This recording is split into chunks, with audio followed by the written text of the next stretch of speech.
நீங்க உங்களோட நாட்காட்டிய பாட்டிருப்பீங்க 25ஆம் தேதி 7ஆம் மாதம் 2014ஆம் ஆண்டு காண்பித்திருக்கும். அதே நேரம் கரையில பார்க்கும்போது வெள்ளிக்கிழமைன்னு சொல்லியிருக்கும். அன்றுதான் நாங்கள் சந்திக்கிறோம். இன்று செய்தி பத்திரிகை கொண்டு வந்திருக்கின்றது பல தகவல்களை. அந்த இன்றைய தகவல்களை நாங்கள் நேற்றைய தினமும் செய்தியினூடாக பல தடவைகள் பார்த்ததனால் அது பற்றி மேலதிகம் ஆராய்வதற்கு கோகுல்நாத்தை கலையத்தை கலைத்திருக்கின்றோம். வணக்கம் கோகுல். இனிய காலை வணக்கம். கஜமுக நேயர்களுக்கு இனிய காலை வணக்கம். பிரஸ்லிஸ்ட் நிகழ்ச்சியில் முதலில் நாங்கள் இன்று செல்ல போகும் பத்திரிகை சுடரொளி. இன்றைய சுடரொளியினுடைய பிரதான தலைப்பாக இருக்கக்கூடிய செய்தி இப்படி இருக்கிறது. இன்றைய தினம் மஹிந்தவின் சர்வதேச குழுவால் சர்வதேச விசாரணை முடங்காது, பிரிட்டன் திட்டவட்டம் என்கிற செய்தி ஒன்று பிரசுரமாக்கப்பட்டிருக்கிறது. அது சொல்ல வருகின்ற விடயம் இதுதான். காணாமல் போனோர் தொடர்பில் விசாரணை நடத்தும் ஆணைக்குழுவுக்கு ஆலோசனை வழங்குவதற்காக ஜனாதிபதி மஹிந்த ராஜபக்ச நியமித்துள்ள 3 அடங்கிய சர்வதேச நிபுணர்கள் குழு நம்பகரமான வெளிப்படையான விசாரணையை முன்னெடுக்க துணை நிற்கும் என்று, அது சர்வதேச விசாரணை முன் செல்வதை தடுத்து நிறுத்தி விடாது என்று பிரிட்டன் தூதுவர் ஜோன் ராங்கின் நேற்று சுடரொளியிடம் தெரிவித்த செய்தி ஒன்று சுடரொளி பத்திரிகையுடைய பிரதான தலைப்பில் இருக்கிறது.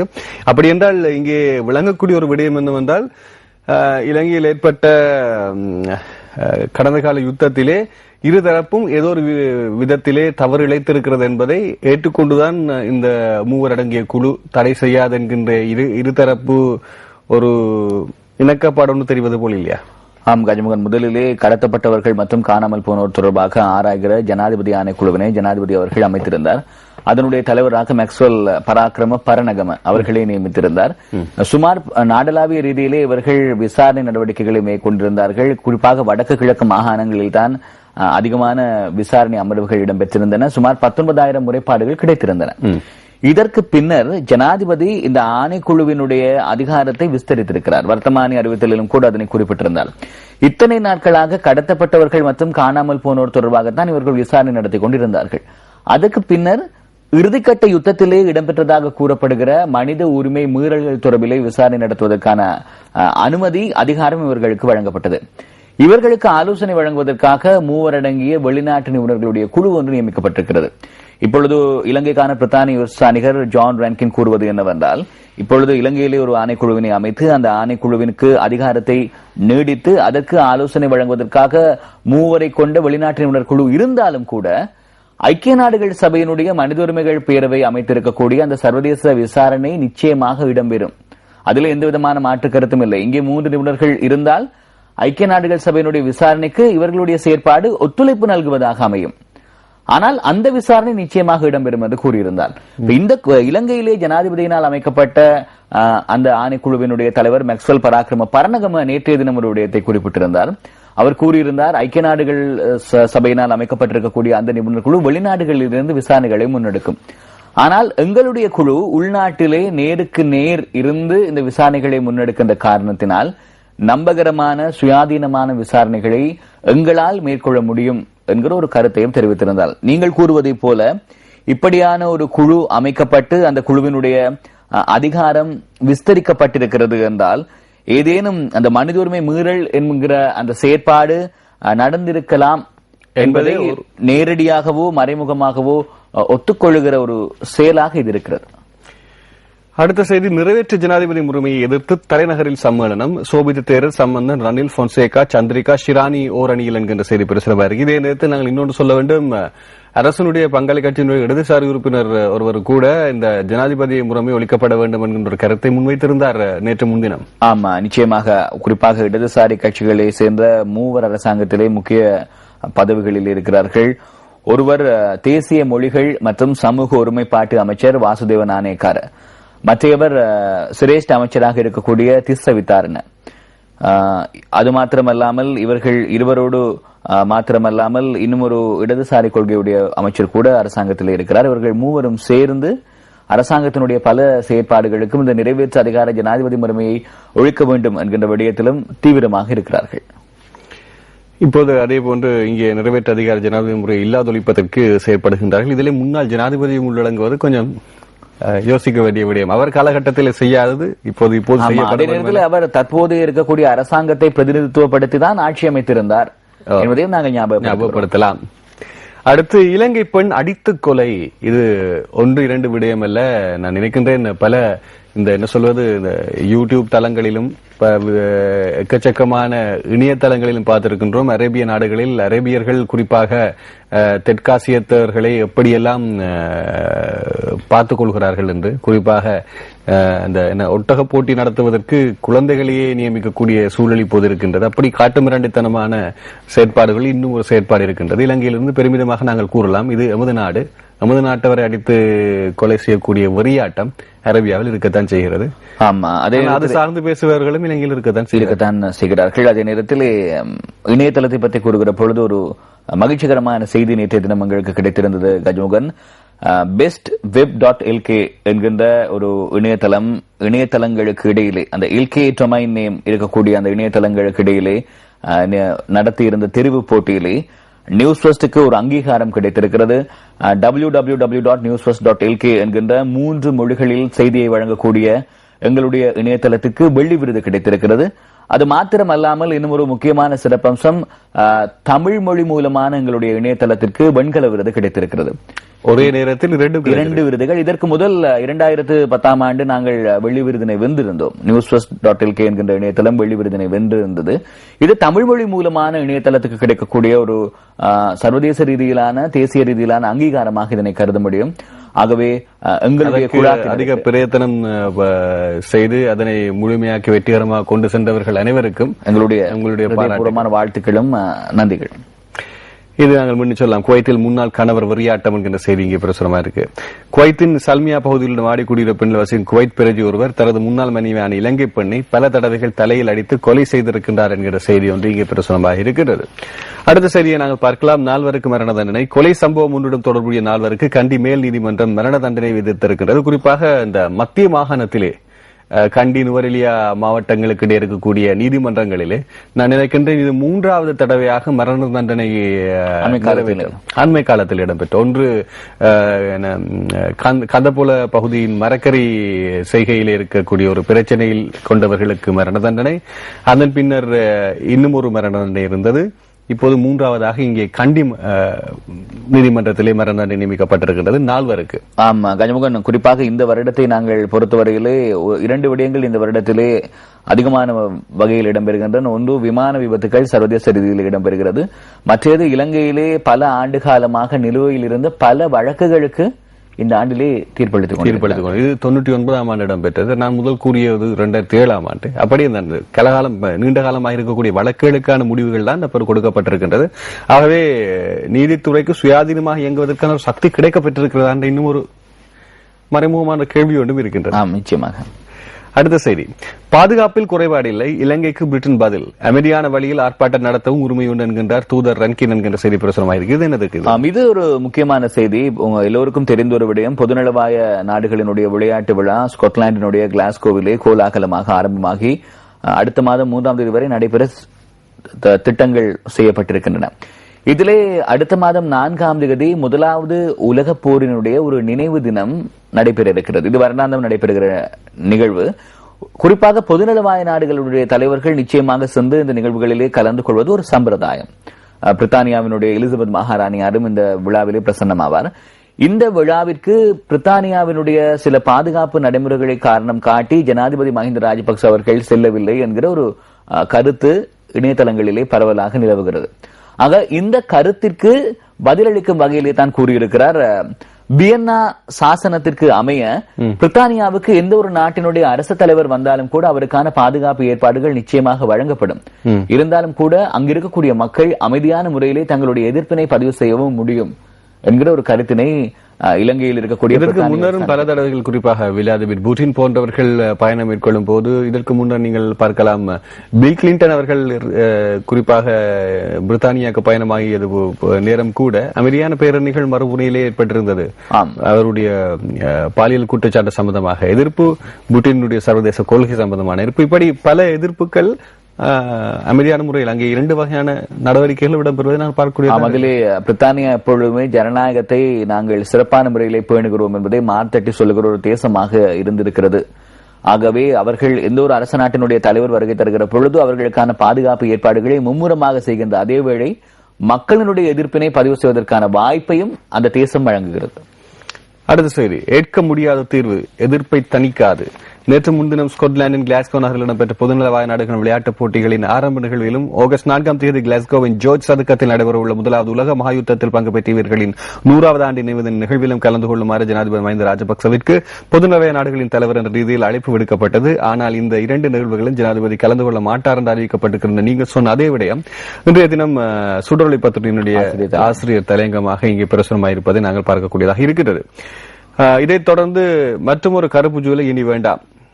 ஆனால் பின்னால் அதாவது அரசியல் பிரமுகர்களுடைய அருமையான ஒரு கேலி சித்திரம், அருமையான ஜேபியினுடைய அருமையான ஒரு கேலி சித்திரம், கையிலே மைக்கும் அதே நேரத்தில் அவர்களது அந்த உடலினுடைய நிழல் பின்னால் எரியும் நெருப்பு போன்று இருக்கின்றது. இது எதை ஞாபகப்படுத்துகிறது என்றால், இப்படி சொல்லிவிட்டு கலவரங்களை தூண்டக்கூடியவர்கள் தான் அரசியல்வாதிகளின் நிழல்களாக தங்களை காட்டிக்கொண்டு நிஜமாக இப்படி தெரிவித்துக் கொண்டிருக்கிறார்கள். இதிலே மக்கள் விடுதலை முன்னணியினுடைய புதிய தலைவராக இருக்கக்கூடிய அன்ருகுமார் திசாநாயக்க நேற்று முன்தினம் பாராளுமன்றத்திலே இந்த கருப்பு ஜூலை சார்ந்த ஒரு உரை இருந்த பொழுது பாராளுமன்றத்திலே அதிகமான கோரம் இருக்கவில்லை என்றால் கஜமுகன் அந்த எண்ணிக்கை இருக்கவில்லை.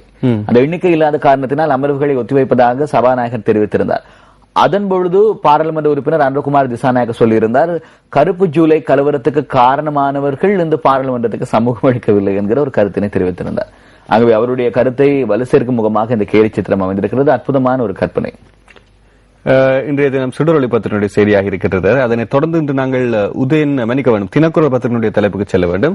தினக்குரல் பல செய்திகளை கொண்டு வந்திருக்கிறது இன்றைய தினம். அதிலே குறிப்பாக இன்று மிக முக்கியமான செய்தியாக வரக்கூடிய செய்தி இதுதான்.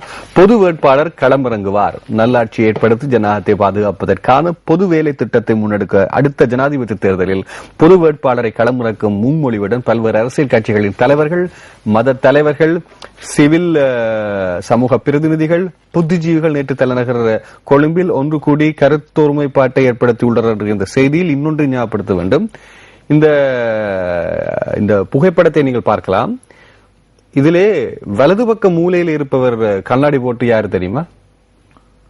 ஆமா, உதய கம்பன்வில் அவர்கள். அவரும் ஜாதிக ஹெல உரிமை அவரும் இங்கே வருகை தந்திருந்தது. அரசாங்கத்தினுடைய பங்காளி கட்சிகளில் ஒன்றாக இருக்கக்கூடிய ஜாதிக ஹெல உரிமையை பிரதிநிதித்துவப்படுத்தி இருக்கக்கூடிய மேல் மாகாண சபையினுடைய உறுப்பினரான உதய கம்பன்விலவும் இங்கே இருக்கின்றமை அரசாங்கத்துக்குள்ளே இருந்து கொண்டே கூட நிறைவேற்ற அதிகாரத்தை எதிர்க்கக்கூடிய பங்காளி கட்சிகள் இருக்கின்றன என்பதை பறைசாற்றுகின்றன. இதை நாங்கள் குறிப்பிடலாம். ஆனால் இதில் இன்னொரு மிக முக்கியமான விடயம் என்னவென்றால், இங்கே எனக்கு இரண்டு வகையான சந்தேகம் நிலவுகிறது. இதற்கு முன்னர் ஒரு செய்தியை பார்த்திருந்தோம், ஜனாதிபதி முறைமை ஒழிக்கப்பட வேண்டும் என்று. இங்கே மறு பக்கத்திலே இன்னொரு செய்தி, பொது வேட்பாளர் என்று.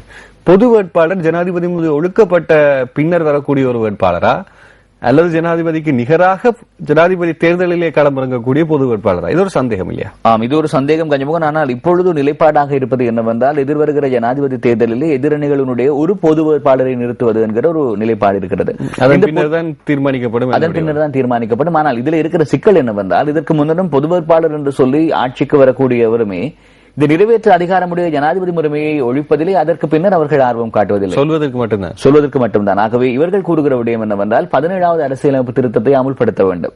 அதனை அமுல்படுத்தினால் ஜனாதிபதியினுடைய பதவிக்காலமும் கூட அப்படி என்றால் பொது வேட்பாளர் தேர்வு செய்யப்பட்டதன் பிற்பாடுதான் இவையெல்லாம் செய்யலாம், இவையெல்லாமே நடக்கும். ஆகவே இவையெல்லாம் ஒரு பேச்சுக்கிடமான விடயம் என்பதுதான் மேலோட்டமாக இருந்து பார்க்கும் போது தெரிகிறது. அடுத்த செய்திக்கு நாங்கள் செல்வோம். இன்றைய தினம் தினக்குரலுடைய ஆசிரியர் தலையங்கம் வானத்தில் துன்பியல் என்கின்ற செய்தியா இருக்கிறது. நீங்கள் கூறியது போன்று நேற்றைய தினமும் 155 பேருடன் ஒரு என்ன கணிப்பு சரியா நினைக்கிறேன் 110 பயணிகள், 110 பயணிகளுடன் மொத்தமாக 116 பேர். நேற்றைய தினம் இன்னும் ஒரு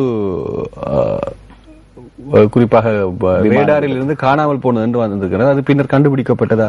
ஆமா கஜமுகன், இப்படித்தான் கஜமுகன். குறிப்பாக இந்த வருடத்திலே 4 விமான விபத்துகள் தொடர்ச்சியாக இடம்பெற்றிருக்கின்றன. அதனை நினைவுபடுத்துவோமாக இருந்தால், மார்ச் 8ஆம் தேதி மலேசியன் ஏர்லைன்ஸ் நிறுவனத்துக்கு சொந்தமான MH370 விமானம் 239 பயணிகளுடன் மாயமானது. அதன் பின்னர் ஜூலை 17ஆம் தேதி மலேசியன் ஏர்லைன்ஸுக்கு சொந்தமான இன்னும் ஒரு விமானம் MH17 298 பேரோடு பயணித்துக் கொண்டிருக்கின்ற பொழுது யுக்ரைனுடைய மேல் வான்பரப்பிலே பயணிக்கும் பொழுது சுட்டு வீழ்த்தப்பட்டது. அதன் பின்னர் ஜூலை 23ஆம் தேதி கடந்த சில நாட்களுக்கு முன்னர் தாய்வானுடைய GE222 விமானம் விபத்துக்குள்ளானதிலே 47 பேர் பலியாகி 11 பேர் காயமடைந்தார்கள். அது தரையிறங்கும் போது உடைந்திருக்கின்றது. ஆம், அவசரமாக தரையிறக்க முற்பட்ட போது விபத்துக்குள்ளானது. அதன் பின்னர் நேற்றைய தினம் இடம்பெற்ற விபத்து அல்ஜீரியா விமான சேவைக்கு சொந்தமான ஒரு விமானம் ஒன்று A45017. இந்த விமானம் மாயமாக மறைந்திருக்கிறது. 116 பயணிகளை சுமந்து கொண்டு.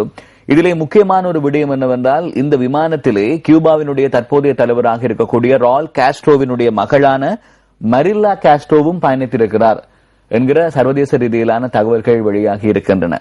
அது மாத்திரமல்லாமல் ஏஆர் அல்ஜீரியாவுக்கு தான் இந்த விமானம் சொந்தமானது. இந்த விமானம் நைகர் பிராந்தியத்தில் தான் விபத்துக்குள்ளாகி இருக்கிறது.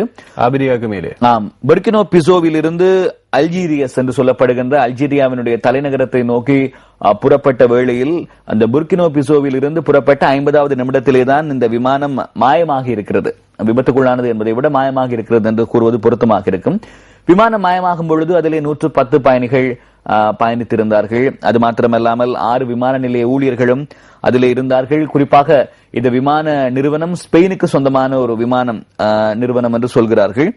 அது மாத்திரமல்லாமல் மாலி வான்பரப்பிலே அல்ஜீரிய எல்லையிலே தான் இந்த விமானம் விபத்துக்குள்ளாக்கி இருக்கலாம் என்கிற ஒரு கணிப்பையும் இப்பொழுது சர்வதேச ரீதியிலான ஆராய்ச்சியாளர்கள். இன்னொரு கேள்வி வருகிறது. அதாவது MH370 மாயமாகும் போது கூட சீனாவினுடைய மிகப்பெரிய வர்த்தக பிரதிநிதிகளும் அரசியல் சாணக்கியர்களும் அதிலே இருந்தார்கள் என்ற ஒரு குற்றச்சாட்டு ஒன்றும், அது ரஷ்யாவினுடைய ஒரு வகையான செயற்பாடாக இருக்கலாம் என்ற ஒரு சங்கேதம் ஒன்றும் பத்திரிகைகளில் வந்திருந்த செய்திகளாக.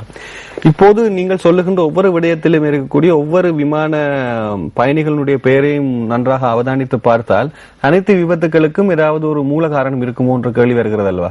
ஆமா, அதே நேரத்தில் திட்டமிடப்பட்டதோ என்ற கேள்வி வருகிறது. அதே நேரத்தில் இதிலே கியூபாவினுடைய, அதாவது உலகத்தில் இருக்கக்கூடிய அனைத்து விதமான வல்லரசு தேசங்கள் என்று தங்களை தம்பட்டம் அடித்துக் கொண்டிருக்கக்கூடிய அனைவருக்குமே சிம்ம சொப்பனமாக இருக்கக்கூடிய தேசம் கியூபா.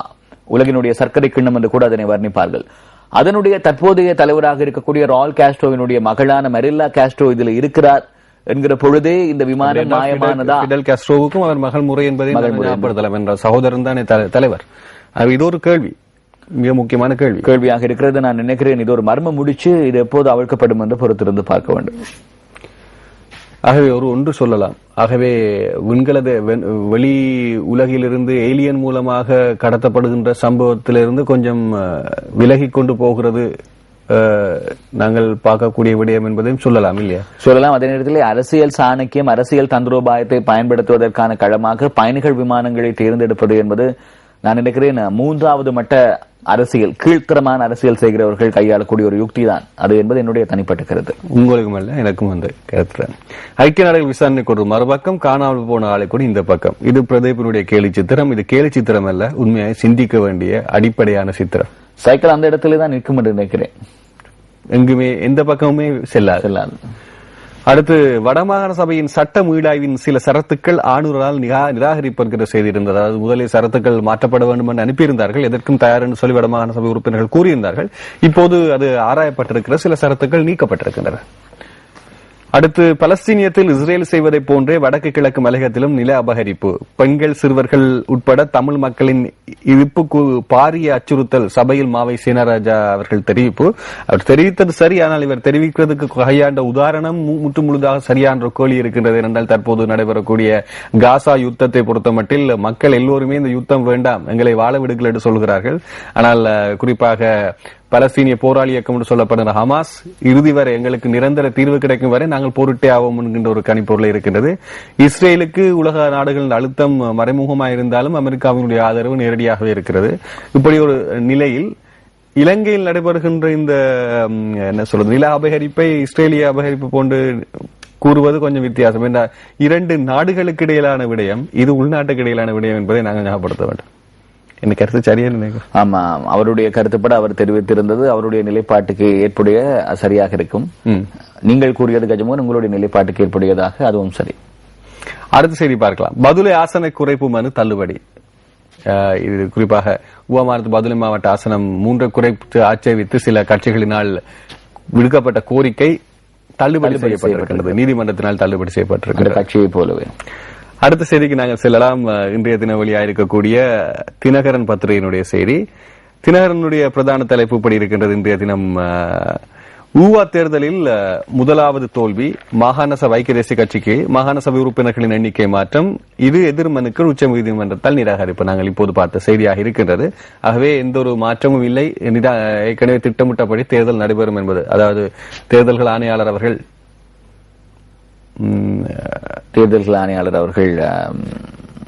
இந்த விடயங்களை எல்லாம் சிறப்பான முறையிலே நிறைவேற்றுவேன் என்று உறுதிமொழி அளித்திருக்கிறார். பொறுத்திருந்து பார்ப்போம்.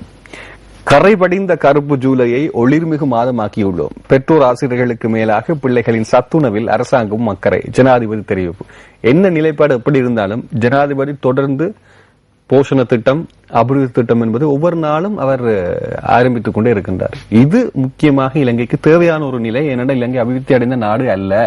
ஆகவே என்ன செயற்பாடுகள் இருந்தாலும் இவ்வகையான திட்டங்கள் முன்னெடுக்கப்படுவது மிகவும் பாராட்டக்கூடியது என்பதை நாங்கள் பெருந்தன்மையோடு சொல்வோம். ஆமா, அதே நேரத்தில் இப்ப தேர்தல்கள் நடைபெறுகிறது. இந்த காலகட்டத்தில் நான் நினைக்கிறேன் தேர்தல் ஆணையாளர் மஹிந்த தேசப்பிரிய உள்ளிட்டவர்கள் இப்பொழுது மிகவும் வேலைப்பழுவோடு இருக்கக்கூடிய ஒரு காலகட்டம்.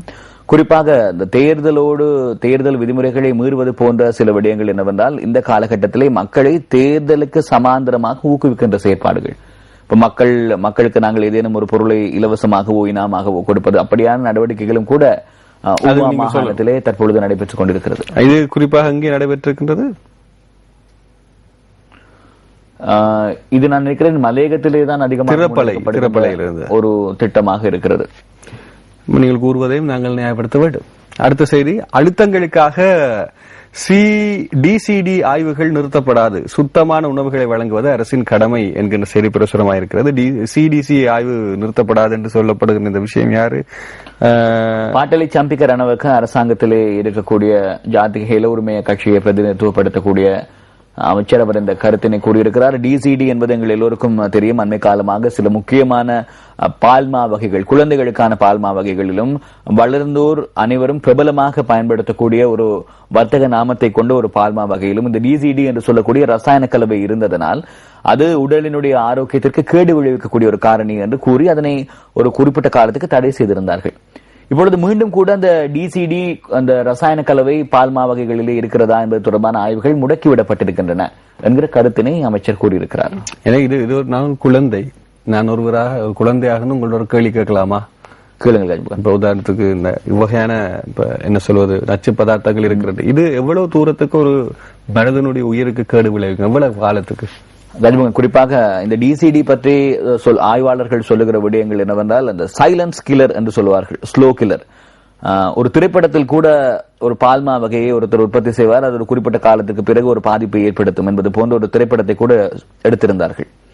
மாற்றான். அது போன்று கஜமுகன், அந்த டிசிடி என்பது என்னவென்றால், எங்களுடைய ரத்தத்திலே கலந்து கலந்து கலந்து ஒரு குறிப்பிட்ட காலத்திற்கு எங்களுக்கு அதீத வளர்ச்சியை கொடுத்து அதற்கு பிறகு எங்களை முற்றுமுழுதாக முடக்கிவிடக்கூடிய ஒரு ரசாயனம். எவ்வளவு காலம்? அது எவ்வளவு காலம் என்பது நான் நினைக்கிறேன் ஒரு 20 வருடங்கள் அல்லது 30 வருடங்கள் அப்படியான நீண்ட காலமாக இருக்கலாம். தொடர்ச்சியாக புகைப்பிடிப்பவர், தொடர்ச்சியாக மது அருந்தவர் இதை பாவிப்பதனால் எவ்வளவு காலத்தில் அவர்களுக்கு பிரச்சனை? அதாவது ஏதேனும் ஒரு வகையில் இதனால் பாதிப்பு இருக்கிறது. என்ற கேள்வி என்னென்றா, இதற்கு வகையான கட்டுப்பாடுகள் விதிக்கிறது போன்று அதைக்கும் விதிக்கலாம் தானே முழுமையாக? நான் நினைக்கிறேன் எதிர்காலத்திலே விதிப்பதற்கான திட்டங்கள் இருக்கும் என்று நினைக்கிறேன். அடுத்த செய்தியை நாங்கள் பார்க்கலாம்.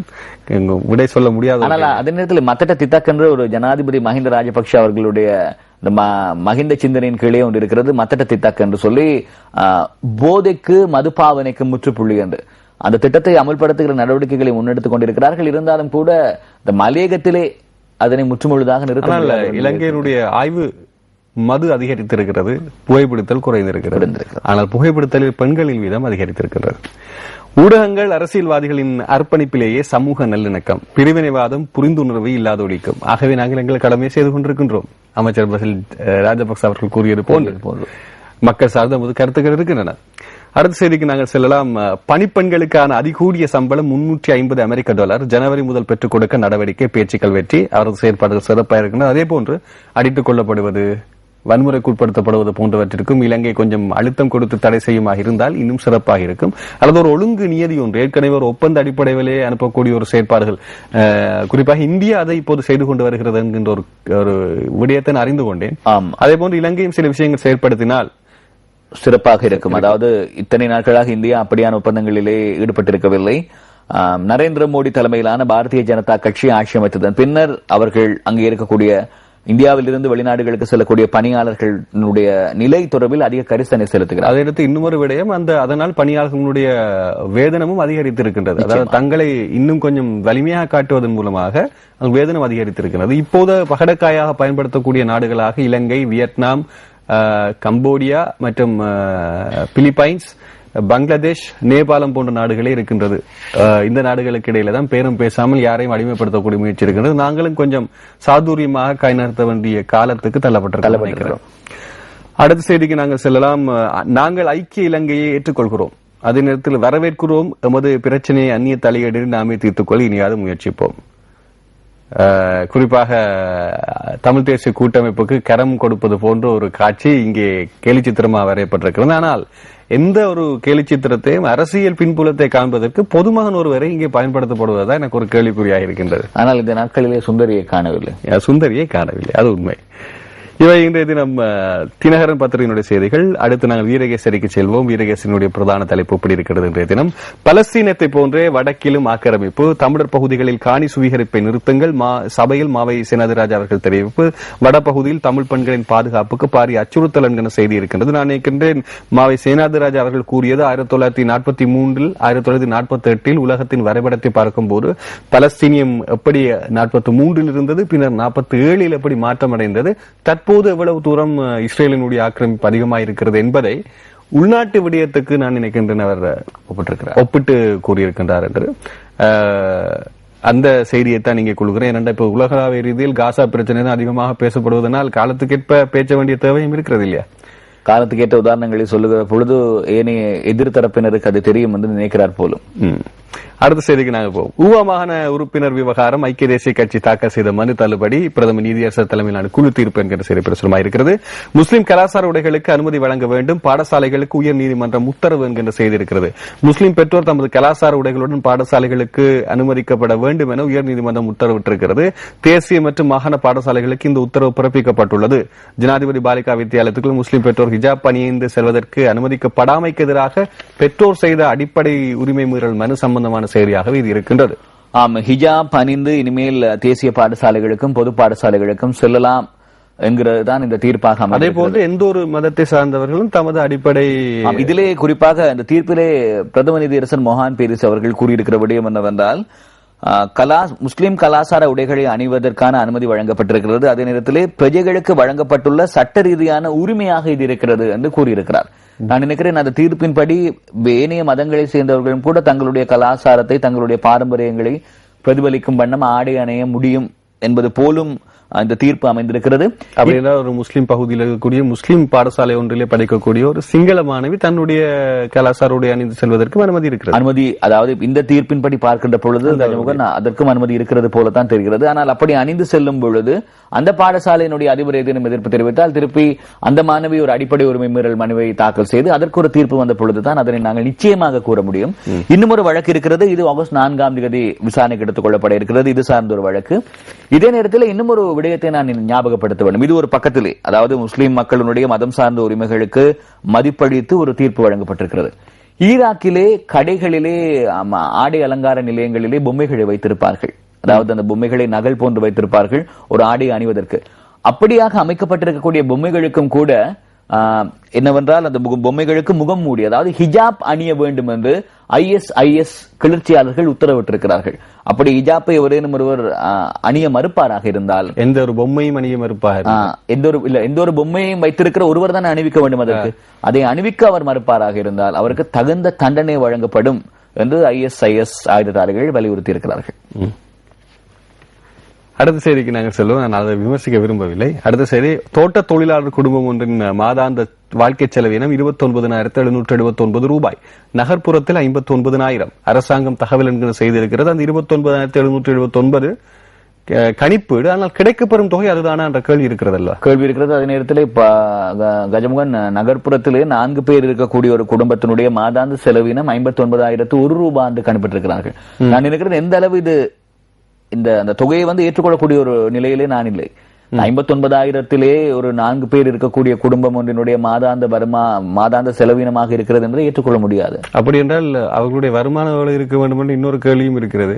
உண்மையிலே அதுதான் நகர்ப்புறத்தில் நடைபெறுகிறதா என்று இருக்கிறேன். நான் நினைக்கிறேன் தேர்ந்தெடுக்கப்பட்ட மாதிரிகள் கொஞ்சம் செல்வந்த மாதிரிகளாக இருக்கக்கூடுமோன்ற கேள்வியும் இங்கே மறைமுகமாக இருக்கிறது. சரி, அடுத்த செய்திக்கு போவோம். கல்வாரி தளத்தின் மீது தாக்குதல், 8 சிலைகள் சேதம் என்று செய்திருக்கின்றது. வவுனியா பெரிய கோமரசன் பகுதியில் உள்ள கிறிஸ்தவர்களின் புனித தலமான கல்வாரி திருத்தலம் மீது நேற்று முன்தினம் இரவு விசமிகள் தாக்குதல் நடத்தி அங்குள்ள சிலைகளை உடைத்ததாக அந்த ஆலயத்தின் தலைவரின் என்றால் நந்தம் தெரிவித்திருக்கின்ற செய்தி. இதற்கு முன்னர் மிந்தோவில் இருக்கக்கூடிய ஒரே ஒரு அம்மன் கோயிலும் உடைக்கப்பட்டிருக்கின்றது. அது உடைக்கப்பட்டது பணம் பெருமானத்துக்கோ கொள்ளையடிப்பாக்கோ இல்லை என்பது புகைப்படத்தினூடாக தெரிந்தது. கற்பூர சட்டை உடைக்க வேண்டும் என்கிற ஒரு நோக்கத்திற்காக, தங்களுடைய மத எதிர்ப்பை பதிவு செய்ய வேண்டும் என்பதற்காக. ஆனால் அங்கே சிங்கள இனத்தில் அதிகம் இல்லை இந்த ஊரிலே.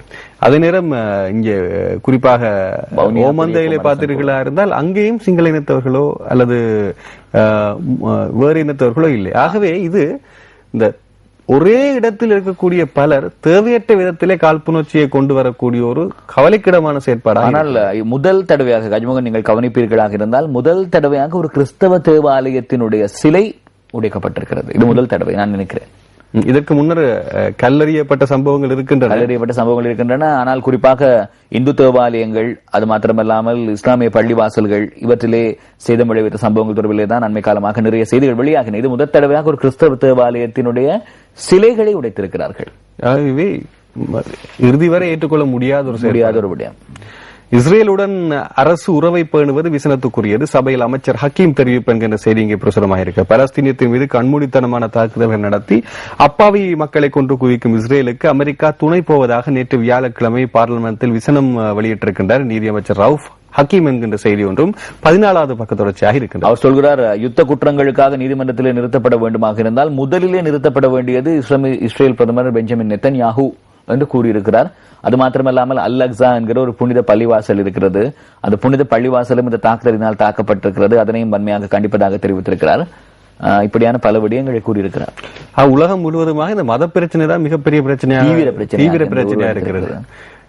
அமைதியாக இருப்பதற்கு வழிவகுத்த மதங்கள் அனைத்தும் பிரச்சனைக்குரியதாக மாறிக்கொண்டிருப்பதை பார்க்க நினைக்கிறேன். மதங்கள் பிரச்சனைக்குரியதாக மாறவில்லை, மதங்களை பின்பற்றுகிறவர்கள் அதனை பிரச்சனைக்குரியதாக மாற்றி. இது நான் நினைக்கின்றேன் இப்போதல்ல, மனிதன் மதங்களை கண்டுபிடித்த காலத்திலிருந்து சண்டை பிடிக்கப்படுகின்ற விடயமாக மதம் என்ற சொல்லை கொஞ்சம் சிந்தித்து பாருங்க. சந்தேகங்களை போக்கி தீர்வு காண வேண்டும் வீரகேசனுடைய ஆசிரியர் தலையகம் இது. அதைத் தொடர்ந்து அடுத்தது யாருங்க சப்போர்ட் தர போறீங்க என்கிற செய்தி இருக்கிறது. குறிப்பாக இந்திய ஆதரவை தாண்டி விட்டார் சர்வதேச விசாரணையில் நமது ஜனாதிபதி. அடுத்து எதை தாண்ட போகிறார் என்பதை பார்க்க வேண்டும். ஆகவே மோடி என்று அலைபிடித்தவது டேடிகளுக்கு இப்போது ஒரே சந்தேகமாகத்தான் இருக்கின்றது. எப்போதும் அந்த லேடியை நம்பியிருக்கலாம் என்ற ஒரு கேள்வி இப்போது நாடி வருகிறது இல்லையா? ஆம், அப்படித்தான் இருக்கிறது. இவை இன்று வீரகேசனுடைய செய்தி. உதயன் செய்தியை பார்க்கலாம். உதயனுடைய பிரதான தலைப்பு, காணி அளவிடப்படும் முறையால் நட்டஈடு ஒருபோதும் கிடைக்காது, விளக்குகின்றார் துறை சார்ந்த அதிகாரிகள். புலம்பெயர் தமிழரும் சாட்சியம் அளிக்கலாம் என்கின்ற செய்தி பிரசுரமாயிருக்கிறது. சர்வதேச விசாரணை போது இலங்கைக்கு கிடைத்தது 73வது இடம். இது என்னத்திற்கு? இலங்கை மனித அபிவிருத்தி சுட்டநிலை.